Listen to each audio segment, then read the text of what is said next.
you leave this slide on? I'd appreciate that. My problem is I've seen the Monty Python version more times than I've seen the real Spartacus. For those of you who don't know how that one pans out, is as soon as the threat of death and persecution comes in, immediately they say, "Here's Spartacus!" One of the great sadnesses after 62 years of life and about 61 years and 51 weeks in church, and 30-odd years in ministry and 27 years as the senior pastor of this church, I have seen far too often, even in the church community, that when it's the fan, far too many fingers want to point and say, "He's Spartacus." Because once you stop holding the position of uniformity, we all look the same, we all act the same, we all sing the same, we all sound the same, we all believe the same, far too many people are willing to point the finger and say, "He's Spartacus."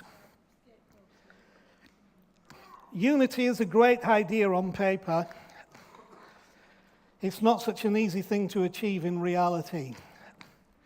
And while we've been away, it's been interesting, as Chris said, because during our different visits to the Salt Lake Valley, we have been in a lot of churches, large and small, as Chris said, of different flavors, different denominations.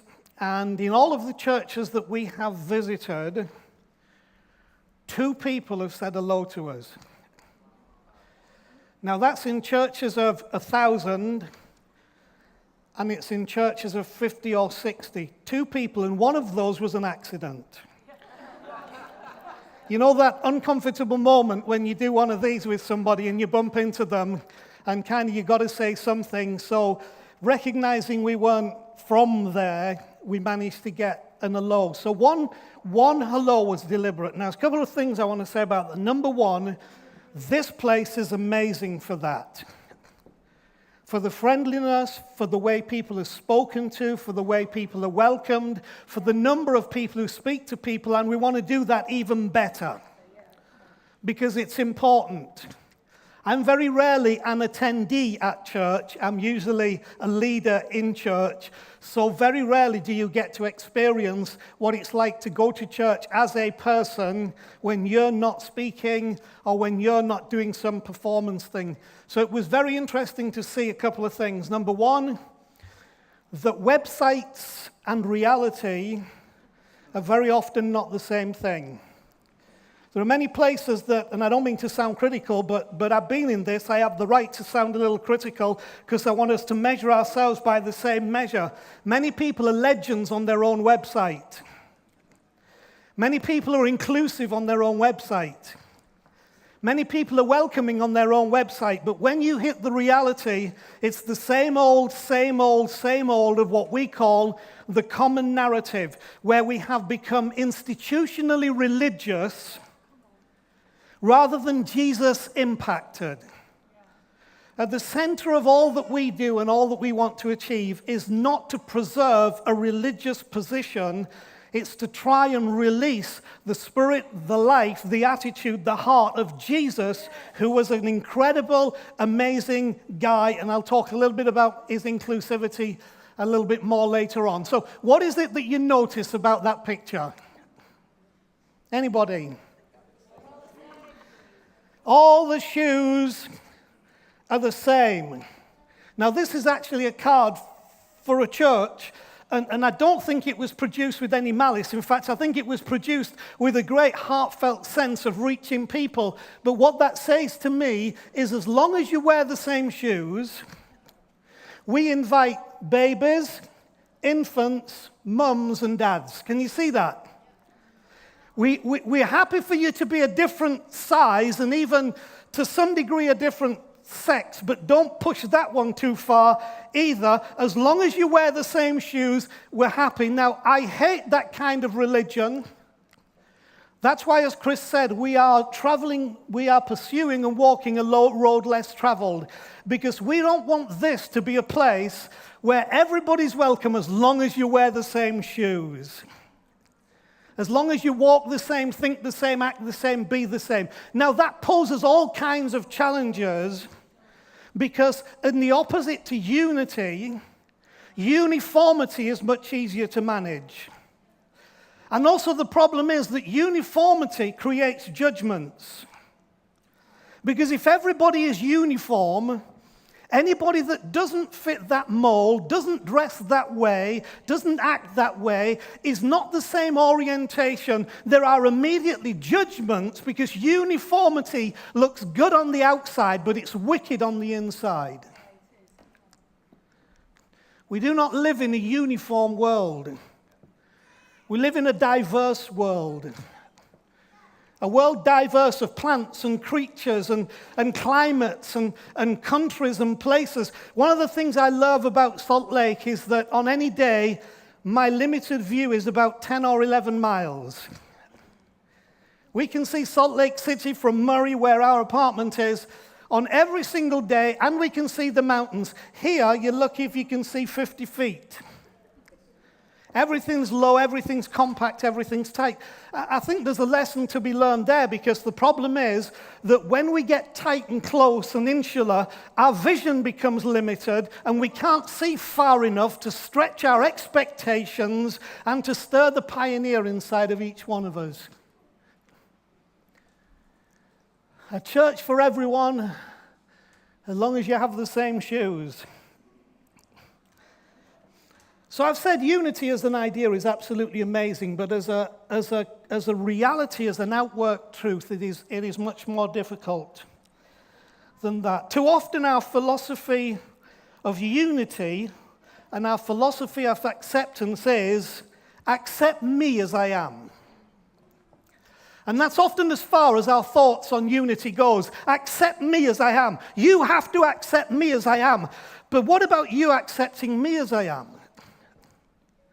What about you accepting the person next to you as they are, the person in front of you, the person behind you, the person who's radically different? What about you accepting when people are not saying what you're saying, not saying it how you want to be said, not singing what you would like to sing, not singing it in the way you'd like it to be sung? What's the issue then about unity? See, we can all spout these things over and we can all give religious platitudes about being unified and accepting, but acceptance is not about accept me as I am. True acceptance is I accept you as you are, and together with our differences we will make harmony. And when we make harmony, we'll make a beautiful sound because of the harmony.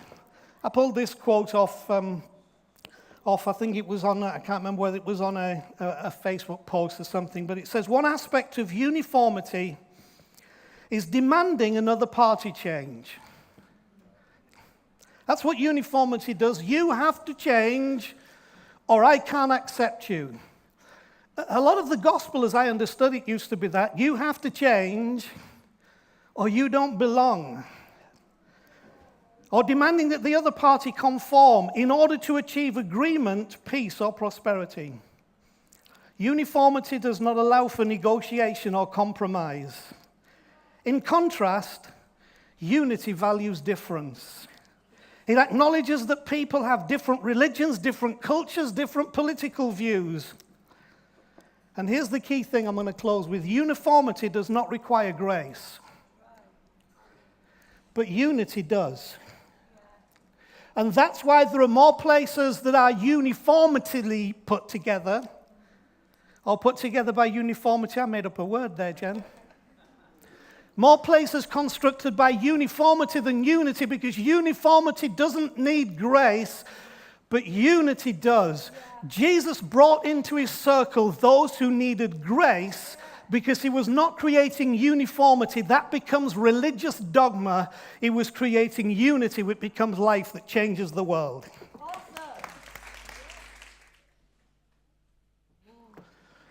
Okay, you can leave that slide up as well while we talk. Uniformity, when you minus two things, leaves you with unity. The two things you have to take out are interesting. The first one, the most difficult. but very fascinating, is that for unity you have to take an I out of uniformity. I really wish I was less self-centered, less self-absorbed, less self-conscious than I am, because I think it would help me, and it would also help others, and it would help me with others. But the truth is, for all of us, humble as we like to think ourselves, the central focus of our thinking on everything is I. How will this affect me? What will this do for me? What can I get from this? And the truth is, there will be no real unity until we take one of the I's out of conformity. Now, what is interesting, unlike the film which, if you are of a fragile, fragile nature, do not watch, called Team America. Don't watch it. If you're fragile, please don't. I'm not recommending it. I'm just mentioning it. It's a bit of a fun take by the Canadians who wrote South Park about American foreign policy. And one of the American guys said, the difference with America is there's no I in America. But of course there is. And what I like about this equation is that we only take one I out because we still have to have identity. We still have to recognize identity. We still can't love others unless we learn to love ourselves. And so there has to be some I in there, but we have to take the ego out, and we have to take the intensity of the I. I thought about it this way, that uniformity has two I's. The problem with two I's is that tends to govern everything by what you see, because everything that you see with your two I's forms your worldview, and then your worldview can be distorted because it's only how you see the world. But you see, unity makes you see the world different. Unity says you can have one eye, but you have to see the world through the other eye. You have to see your neighbor. You have to love your neighbor. You have to see the diversity. And if you will allow only one eye on yourself, but the other eye to be on others, where something I think is the most incredible statement possibly that I have ever made, is that unless you're prepared to familiarize yourself with a person's story, do not presume yourself qualified to judge their actions. Because everyone's actions, everyone's choices, everyone's behavior patterns are a result of something in their life. It's a result of something that has happened. It's a consequence of their story. Each of us have a story. You have a story. I have a story. Our stories are different. Over the next few weeks after this Wednesday, Chris and I are going to take a week each to talk about, tell me about Jesus, Jesus. Where Jesus fits. Because some of you think in the context of now our inclusion that Jesus doesn't fit, but you're going to find Chris and I have a very different view of where Jesus fits, because our story determines how we see the world. And don't judge people unless you're prepared to familiarize yourself with their story. Each of us are the result of a story that didn't begin yesterday. It began when we were born. It worked through our childhood. And the problem is society tries to push us into uniformity, and that's why we have no tolerance for one another. So we have to take one eye out of there. I am important, but I'm not all important. We are important. The other thing that it takes out is you have to minus the form.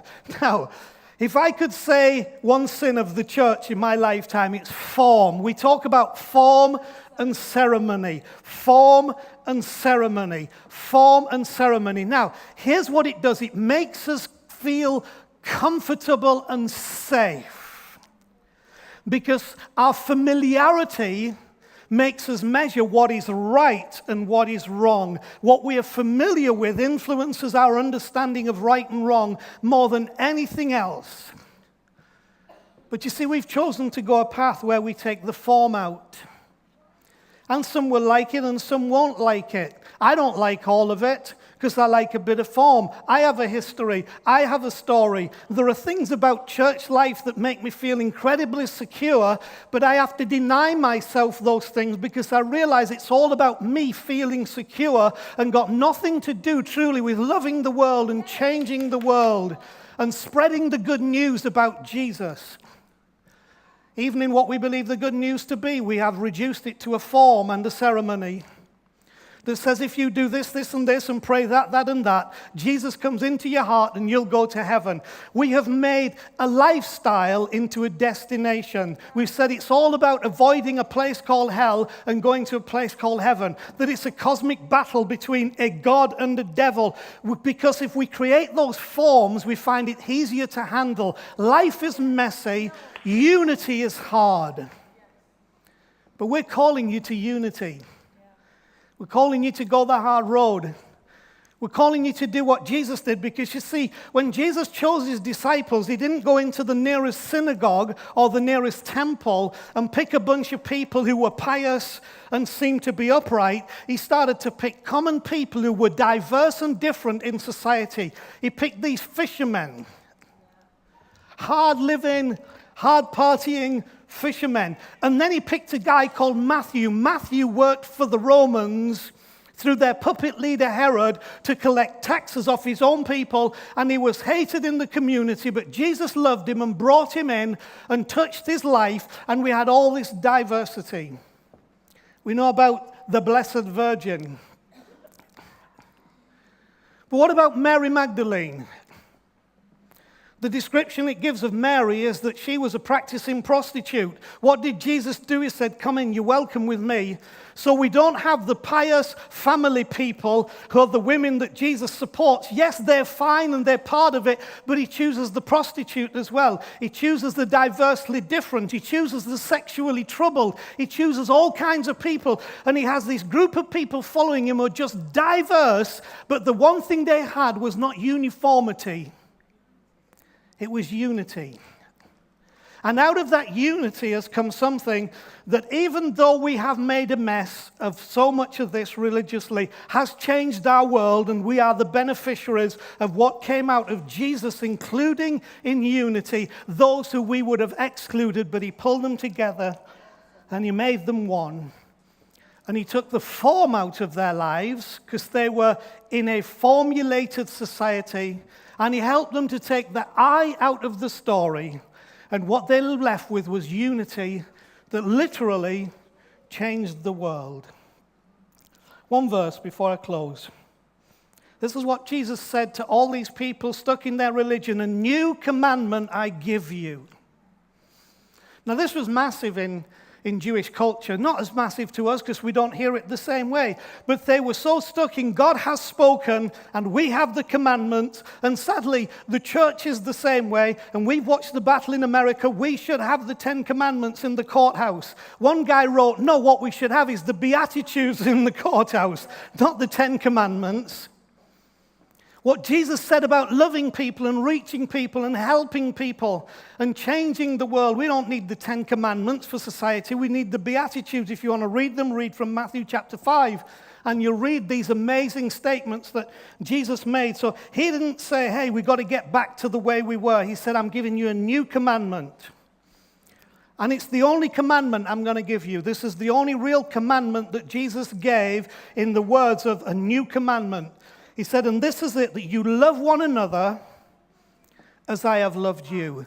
In the example that he had given, in the diversity that he pulled together and didn't create uniformity but created unity, he said, I want you to love one another in the same way that I have loved you. That means you're in. Because that's how he loves. Matthew was in. Mary Magdalene was in. Peter was in. They were in because he loved them. The great issue is not whether you're in. The question is, what do you do with your inness? And what we're called to do with our inness is to unify over a purpose that loves our world and loves one another and gets one of the eyes out of the picture and gets the form out of the equation, so that what we're left with is a unity that has a possibility to change the world. That's what we're trying to do at Q. That's why we became Q. And I want you to take the challenge today to love one another as Christ has loved you. Because he said, by this shall all men know that you are my disciples. Now let me tell you what lots of the world knows. They know what a religious disciple is. They know what a disciple of the church is. They know what a disciple of Methodism, Baptist, Pentecostal, Charismatic, Anglican is. They know what a disciple of those is. That's not the issue. But Jesus didn't say, the world will know you're my disciples because you're a good churchgoer or because you belong to this stream of thought or that stream of thought. He said, one way the world will know that you are my disciples. Now, I have a question. Are you a disciple of the church? Are you a disciple of your religious persuasion? Are you a disciple of your history? Are you a disciple of your upbringing? Are you a disciple of your Christian experience? Or are you a disciple of Jesus? If you're a disciple of Jesus, it demands a different approach to how we do life and how we do church and how we work with one another. And it's called the unity of the Spirit in the bond of peace. And we are called to that. Please take part of the I out of who you are. Take the form out of who you are and who you might want us to be. And what we will be left with was a unity that brings change not only to us, but to every life and to every person we touch. The kingdom of God is not birds of a feather flocked together. The kingdom of God is birds of a different feather flocked together. That's the miracle called the kingdom of God that Jesus came to build, and I want you to be part of it. Father, help us to be part of the kingdom of Jesus today, bound together in a spirit of unity because we love one another as you have loved us.